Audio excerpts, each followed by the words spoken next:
क्या आप जानते हैं, पूरे 14 साल के वनवास में लक्ष्मण ने एक सेकंड भी नींद नहीं ली। और इससे भी बड़ी बात, उनकी नींद को पूरा करने के लिए कोई और 14 साल तक लगातार सोता रहा। कौन था वो? आप हैरान रह जाएंगे। वनवास की पहली रात थी। भगवान राम और सीता गहरी नींद में थे, लेकिन लक्ष्मण की आंखें जाग रही थीं। उन्हें लगा, यदि मैं सो जाऊं तो जंगल के खतरे मेरे भैया और भाभी को नुकसान पहुंचा सकते हैं। इसी समय निशाचर देवी निद्रा अवतरित हुई। उन्होंने कहा, लक्ष्मण, 14 वर्षों तक जागना किसी मानव के बस की बात नहीं। तुम्हें यह वरदान तभी मिलेगा जब कोई तुम्हारी नींद अपने ऊपर ले ले।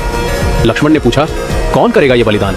निद्रा मुस्कुराई, तुम शेषनाग के अवतार हो और तुम्हारी पत्नी उर्मिला लक्ष्मी का स्वरूप। वो ही तुम्हारे हिस्से की नींद सो सकती है।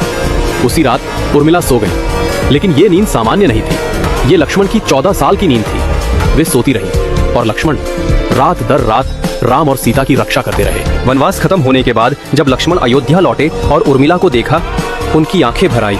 उर्मिला ने आंखें खोली और 14 साल बाद पहली बार मुस्कुराई। लक्ष्मण ने कहा, तुम्हारे इस त्याग के बिना मैं इस धर्म को निभा ही नहीं पाता।